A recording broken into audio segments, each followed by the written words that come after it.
आज आपण 3 एक्सपिरियन्स ऐकलो आणि 3 एक्सपिरियन्सच्या बाबतीत आपल्याला एक वाक्य म्हणता येईल, चावीशिवाय कुलूप ही कल्पनाच आपण करू शकत नाही. चावीशिवाय कुलूप ही आपण कल्पना करू शकत नाही. दोन्हींचं उत्पादन हे नेहमी एकाच वेळेला होते. जसं कुलूप केलं जातं, तसंच लगेच चावी केली जाते. दोन्हींचं उत्पादन हे नेहमी एका वेळेला होतं. त्याचप्रमाणे जीवनामध्ये येणाऱ्या समस्या किंवा प्रश्न त्यावर उत्तर देखील परमेश्वरानं एकाच वेळी निर्माण केलेलं आहे. फक्त हे वाक्य महत्वाचं आहे पहा. फक्त ती चावी आपल्याला शोधायची आहे आणि ती चावी फक्त तुम्हाला 87 फॅमिलीमध्ये सापडेल. परत एकदा सांगतो, चावीशिवाय कुलूप ही आपण कल्पनाच करू शकत नाही. दोन्हींचं उत्पादन किंवा दोन्हींची निर्मिती ही एकाच वेळेला होते. ज्याप्रमाणे समस्या आणि त्यावर उपाय किंवा त्यावर उत्तर हे देखील परमेश्वरानं एकाच वेळी निर्माण केलेलं असतं. फक्त ती चावी आपल्याला शोधायची आहे आणि आत्ताचे किंवा याच्या पाठीमागचे दररोजचे आपण एक्सपिरियन्स ऐकल्यानंतर आपल्याला समजू शकतंय ती चावी फक्त 87 फॅमिलीमध्ये मिळू शकते आणि ते करण्याचं काम आपले मग ताई, दादा, डॉक्टर सगळे शेटे सर वगैरे असतील किंवा मिलिंद सर हे सगळे आपण करत आहोत. आता बऱ्याच लोकांनी मनाला मनावर घेतले आणि ज्या दिवशी आपण मनाला मनावरती घेतो त्या दिवशी मात्र निश्चितच आपल्यामध्ये एक ड्राफ्टिक चेंज व्हायला सुरुवात होत असतो. आपण दररोजच्या जीवनामध्ये अनेक गोष्टी ऐकत असतो. एखादं पुस्तक वाचतो आणि आपण प्रेरणा घेतो आणि प्रेरणा घेतल्यानंतर काय होते पहा, एक दिवस, 2 दिवस, 3 दिवस आपण त्या पद्धतीने वागतो, चालतो. परंतु लगेच ती प्रेरणा कुठेतरी कमी, कमी, कमी होत जाते आणि आपण आपलं जे ध्येय आहे, ते ध्येय बाजूला पडतं. ते ध्येय बाजूला पडू नये, सतत आपण त्याच्यामध्ये असायला पाहिजे. हे करण्याचं काम आपलं मॉर्निंग फ्युएल स्टेशन करतं. कारण दिवसभराचं जे इंधन आहे, म्हणजे मनाचं इंधन आहे, दिवसभराचं जे शरीराचं इंधन आहे, ते इंधन आपणाला न्यूट्रिशन मार्फत मिळतं. ह्याच्यामध्ये काय कुणाचीही शंका नाही. परंतु त्या इंधनाला पुढं न्यायचं काम, ते इंधन आपण घ्यायला पाहिजे. ते इंधन आपण घेऊन पुढं-पुढं जायला पाहिजे. हे काम कोण करत असेल, तर ते मॉर्निंग फ्युएल स्टेशन करतं आणि त्या मॉर्निंग फ्युएल स्टेशनमधून आपणाला प्रेरणा मिळते, इच्छाशक्ती मिळते आणि अशा सकारात्मक गोष्टी आपल्याला दररोज मिळत असतात. आता सकारात्मक आणि नकारात्मक आता जे तिन्ही एक्सपिरियन्स ऐकल्यानंतर प्रत्येकाला वाटेल, ज्यांचं वजन कमी व्हायचं आहे, ते वजन नक्कीच आजपासून, आत्तापासून कमी होईल. कारण उद्या आपल्याला गुढीपाडवा आहे, मराठी महिना आहे आणि मराठी महिना म्हटल्यानंतर आपण लगेच जागृत होतो. 2 दिवस व्यायाम करतो, तिसऱ्या दिवशी सोडून देतो. परंतु आपल्या इथं मात्र प्रत्येक दिवशी तुम्हाला सकाळी उठवलं जाईल. तुम्हाला मॉर्निंग वरती, योगावरती, वर्कआउटवरती हजर केलं जाईल. ह्या सगळ्या गोष्टी होत असतात. म्हणजेच आपल्यासमोर एखादी आदर्श व्यक्ती जशी उभी राहते. कारण आपण ज्यावेळेला एखादा सकारात्मक काहीतरी वाचत असतो जीवनामध्ये, त्यावेळेला ताबडतोब आपल्यासमोर सकारात्मक गोष्टी वाचल्यानंतर, ऐकल्यानंतर एखादी व्यक्ती समोर राहते. तसं आज एक्सपिरियन्स ऐकल्यानंतर पहा, पोटामध्ये बलून सोडण्याच्या ऐवजी इथं स्वस्त सोपा सर्वात उपाय आहे आणि त्या उपायापर्यंत म्हणजे ती जी चावी आहे, ती चावी कुणाकडे आहे? आपल्या 87 फॅमिलीकडे आहे. त्यामुळे प्रत्येकाने परत एकदा जे कोच आहेत त्यांनी पाठीवरती हात मारून घ्यायला पाहिजे, की आपल्याकडं सगळ्यात सोपं किंवा सगळ्यात साधी चावी आपल्याकडे आहे. परंतु जी साधी असली तरी पण ती किती मोठं काम करते हे आपल्याला दिसू शकतं. आता सकारात्मकता म्हणजे काय? प्रत्येक गोष्टीतून आपण पॉझिटिव्ह अर्थ काढून घ्यायचा. घरातून बाहेर पडल्यानंतर किंवा सकाळी उठल्यानंतरच पहा, आपल्याकडे 2 गोष्टी असतात. एक तरी आपण बूट घालून फिरायला जावं का हातात मोबाईल घेऊन त्या मोबाईलवरती स्क्रोल करत राहावं. ज्यावेळेला आपण बूट घालतो आणि बाहेर फिरायला जातो, त्यावेळेला आपण जे कठीण काम असतंय, निर्णय घ्यायचं कठीण काम असतंय, त्यापेक्षा अतिशय अवघड काम, परंतु जे आपणाला आरोग्यासाठी चांगलं आहे, आपल्या प्रकृतीसाठी चांगलं आहे, ते काम आपण करतो. म्हणजे त्याच वेळेला आपण त्या ठिकाणी सकारात्मक विचार आपल्या मनामध्ये येतो. आता सकारात्मक विचार आपल्या मनामध्ये कसा येतो पहा, कुणीतरी आपल्याला इथं सांगितलेलं आहे किंवा कुठेतरी आपल्या वाचनामध्ये आलेलं आहे किंवा शतायची फॅमिलीमध्ये सांगितलेलं आहे, की आपण झोपल्यापेक्षा उठून बसलेलं बरं, उठून बसल्यापेक्षा उभा राहिलेलं बरं आणि उभा राहिल्यापेक्षा चाललेलं बरं आणि चालल्यापेक्षा पळलेलं बरं. ह्या ज्या गोष्टी एकमेकाच्या आहेत, त्या गोष्टी आपल्याला लिंक होतात किंवा क्लिक होतात आणि ज्या वेळेला ह्या क्लिक होतात, त्या पद्धतीनं आपण काय करत असतो, आचरण करत असतो आणि अशा प्रकारचे एक्सपिरियन्स ऐकल्यानंतर एक प्रकारचे इन्स्पिरेशन आपल्याला देखील येत असते. आता सकारात्मक विचार करत असताना पहा, काही गोष्टी स्वतः देखील आपण जाणून घ्यायला पाहिजेत. म्हणजे आपली गुणवत्ता काय आहे? आपल्याकडे कौशल्य कोणत्या प्रकारचं आहे? येणाऱ्या संकटावरती आपण कोणत्या पद्धतीनं मात करत असतो? आणि संकटावरती मात करत असताना पहिल्यांदा आपल्याकडे काय असायला पाहिजे? आपलं मन स्ट्रॉंग असायला पाहिजे.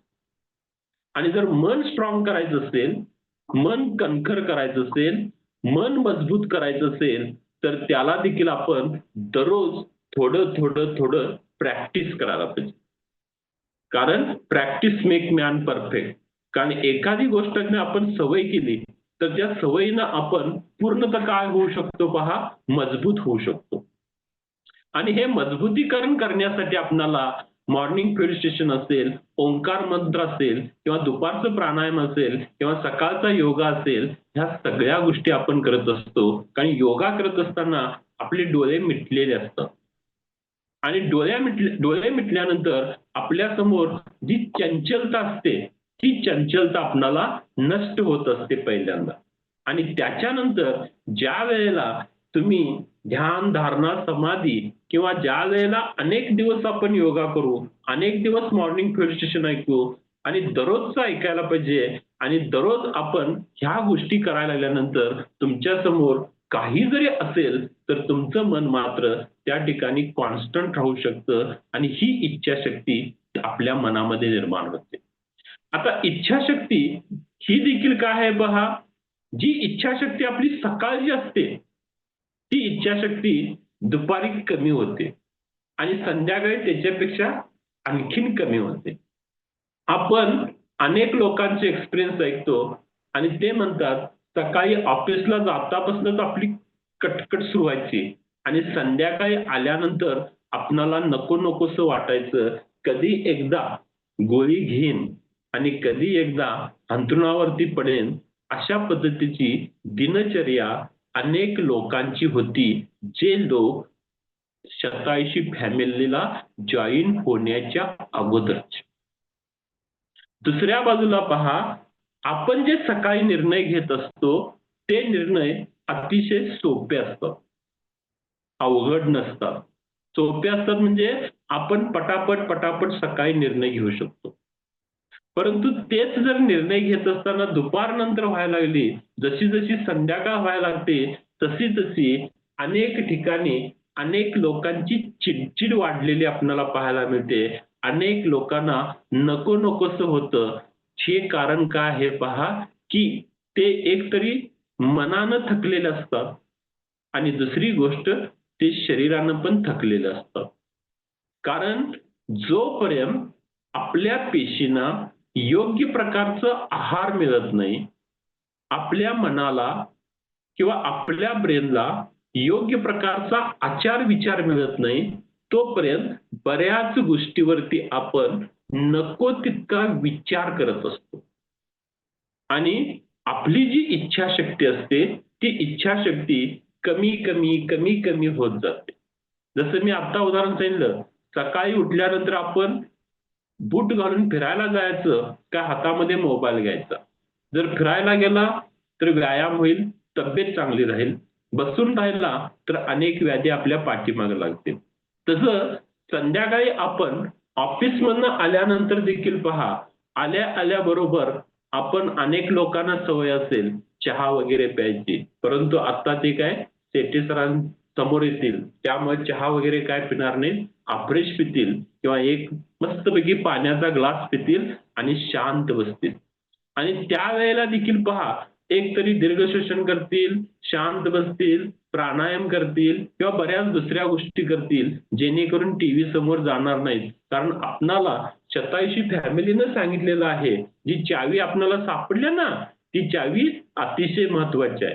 अनेक लोकांना ही चावी सापडत नाही.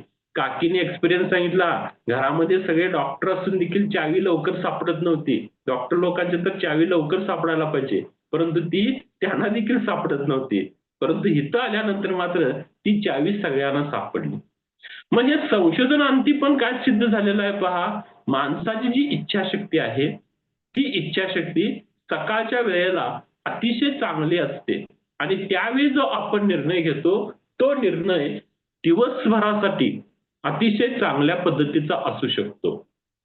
तर एक proceeding of natural academy of science नावाची एक संस्था आहे आणि या संस्थेमध्ये 8 न्यायाधीशांच्या वरती एक प्रयोग करण्यात आला आणि 8 न्यायाधीशांनी पहा 1000 कैद्यांना पॅरेलवरती सोडायचं होतं आणि त्याच्यामध्ये ज्या ज्या न्यायाधीशांनी पॅरेलवर सोडण्याचा निर्णय घेतला, त्या निर्णयामध्ये जास्तीत जास्त न्यायाधीशांनी सकाळच्या सत्रामध्ये सकाळच्या वेळेला अनेक लोकांना त्यांनी पॅरेलमध्ये सोडलं किंवा पॅरेलवरती सोडलं. म्हणजे हा पॉझिटिव्ह निर्णय होता. परंतु जसं दुपार होत लागली तसं मात्र त्यांचे जे निर्णय होते ते निर्णय अतिशय कमी होते किंवा त्या निर्णय घेत असताना त्यांना अनेक अडचणी यायच्या. अनेक पुरावे सतत बघत बघत बघत ते निर्णयच घ्यायचे नाहीत. आणि संध्याकाळच्या वेळेला दुपारनंतर मात्र फारच अवघड स्थिती त्यांची व्हायची. कारण आपण म्हणू शकतोय पहा, की काही जसं जसं संध्याकाळ होत जाईल तसं तसं कोणती गोष्ट होते पहा, आपल्या मनाचं जे इंधन आहे ते इंधन कमी कमी कमी कमी कमी होत जातंय आणि आपण डिप्रेशनकडे जातो, फ्रस्ट्रेशनकडे जातो. परंतु शतायुषी फॅमिलीमध्ये असणारे लोक आणि जे मॉर्निंग मेडिटेशन ऐकतात, जे योगा करतात, जे प्राणायाम करतात, जे अतिशय जगातील स्टँडर्ड न्यूट्रिशन घेतात, ते मात्र संध्याकाळच्या शेवट झोपेपर्यंत देखील त्यांच्या चेहऱ्यावरती फ्रेशनेसपणा असणार आणि कोणतीही गोष्ट करायला ते सक्रिय असणार. मग हे सक्रिय ठेवण्याचं काम कोण करत असतंय? आपलं मॉर्निंग मेडिटेशन करत असते, आपला योगा करत असतोय. कारण दिवसभर मध्ये ज्यांना कुणाला वजन कमी करायचं आहे त्यांच्या समोर ह्या सगळ्या व्यक्ती राहतील. ज्यांची त्वचा व्यवस्थित करायची आहे, ज्यांना अनेक गोळ्या सोडायच्या आहेत, तर ते लोक आज दिवसभर मध्ये ते त्यांच्यासमोर हे लोक राहतील. त्याचं होऊ शकतंय, माझं का होणार नाही? आणि ज्या वेळेला अशा पद्धतीनं आपलं मन इन्स्पायर होईल, ज्या वेळेला अशा पद्धतीनं आपलं मन प्रेरणा घेईल, त्यावेळेला आपोआपच काही गोष्टी होतील. त्या गोष्टी म्हणजे आपण चांगल्या पद्धतीनं ह्या गोष्टीवरती मात करून आपण एक चांगली व्यक्ती किंवा निरोगी व्यक्ती होण्याचा प्रयत्न आपण निश्चित करू शकतो. कारण मनाचं जे इंधन आहे ते इंधन पहा, दिवस जसं सरायला लागला तसं इंधन कमी कमी होत जातंय आणि शेवटी पूर्णतः संपून जातंय. ज्या वेळेला आपण ऑफिसमधनं घरात येतो किंवा संध्याकाळच्या वेळेला आपण घरात येतो, त्यावेळेला प्रत्येकाची अवस्था कशी असते पहा. आपण प्रयोगच करायचा म्हटला तर एक साधी गोष्ट आहे पहा. एखादा व्यक्ती आपल्या ऑफिसमध्ये काम करत असताना जो योगा करत नाही, मॉर्निंग मेडिटेशन वरती नाही किंवा अशा पद्धतीचं न्यूट्रिशन घेत नाही, तो पहा किती कंटाळलेला असतो, त्याचा चेहरा किती कोमजलेला असतो. आणि दुसऱ्या बाजूला आपण जर ह्या सगळ्या गोष्टी करत असेल तर तुम्हाला प्रफुल्लित वाटणार. प्रत्येक सेकंद हा आपल्यासाठी व्यवस्थित जगायला पाहिजे असं आपल्याला वाटत असतं. आणि शेवटी जे न्यायाधीश होते 8, त्या न्यायाधीशांनी शेवटच्या सत्रामध्ये अतिशय कमी म्हणजे हाताच्या बोटावरती मोजणाऱ्या लोकांनाच त्यांनी पॅरेलवरती सोडलं. परंतु सकाळच्या सत्रामध्ये मात्र त्यांनी भरपूर लोकांना पॅरेलवरती सोडलेलं होतं. कारण त्यावेळेला आपली इच्छाशक्ती असते आणि दुसरी गोष्ट म्हणजे काय, सगळ्या गोष्टी आपल्या नॉर्मल कडे असतात. म्हणून आपण इच्छाशक्ती नसताना देखील काही लोक काम करत असतात, परंतु त्यांच्या चेहऱ्यावरती पहा किती चिडचिड असते. आणि ज्यावेळेला इच्छाशक्ती असताना आपण काम करत असतो, त्यावेळेला पहा त्याचा चेहरा फ्रेश असेल, त्यांचे विचार फ्रेश असतील. त्यामुळं दैनंदिन जीवनामध्ये पहा आपण कोणत्या चांगल्या सवयी लावून घ्यायच्या आहेत. आता सवय लावून घेत असताना एक गोष्ट होत असते. कोणती पहा, सवय ही एका दिवसात लागत नाही. आणि सवय लागत असताना आपल्याला अनेक दिवस कष्टाने काढावे लागतात आणि सवय लागत असताना सतत आपल्या त्या गोष्टीवरती हॅमरिंग व्हावं लागतं. जसं उठा 5:30 वाजलेत, त्याच्या अगोदर आपले जे मेंटॉर असतील किंवा आपले जे कोच असतील ते आपल्याला उठवत असतात आणि जॉइन करत असतात. आणि म्हणजे थोडं-थोडं सावकाश संत गतीनं आपण काय करत असतो, आपल्या मनाला पॉझिटिव्ह व्ह्यू कडे नेत असतो. आपली इच्छाशक्ती वाढवण्याचा प्रयत्न करत असतो आणि याच्यातूनच आपल्याला काय होणार आहे पहा, ही किल्ली जी सापडलेली आहे काही लोकांना, ती लोकं अतिशय भाग्यवान आहेत. आणि ज्यांना सापडलेली नाहीत, त्यांना आपण ही किल्ली नेऊन द्यायची आहे आणि त्यांचं कुलूप आपण कसं व्यवस्थित काढू शकतो आणि तुम्ही कसं नंतर दुसऱ्याचं कुलूप काढू शकाल. म्हणजे या ठिकाणी आरोग्याचं, घराचं कुलूप आपण काढायचं नाही कुणाच्या. तर आरोग्याची किल्ली ही आपली मॉर्निंग पोलीस स्टेशन आहे आणि हे फक्त एकच कुलपाची किल्ली आहे, ज्याच्यामुळं तुमचं बीपी असेल, शुगर असेल, थायरॉइड असेल, अनेक प्रकारच्या समस्या असतील, त्या समस्यावरती जसं आपण मास्टर की म्हणू, म्हणजे ती मास्टर की म्हणजे आपली स्वतःची फॅमिली आहे आणि दुसऱ्या बाजूला आपलं त्या ठिकाणी मॉर्निंग पोलीस स्टेशन आहे, असं म्हणायला काय हरकत नाही. गुढीपाडव्याच्या सर्वांना शुभेच्छा. Thank you. चलो जोरदार क्लॅपिंग करू आपण धनाजी सरांसाठी. कुठलाही निर्णय सकाळी सकाळी घेतला आणि सकाळी सकाळी ठरवलं तर कारण इच्छाशक्ती तेवढी प्रबळ असते. आमचे गुरु नेहमी सांगायचे की तुम्हाला जे काही करायचंय ना, डिसिजन घ्यायचंय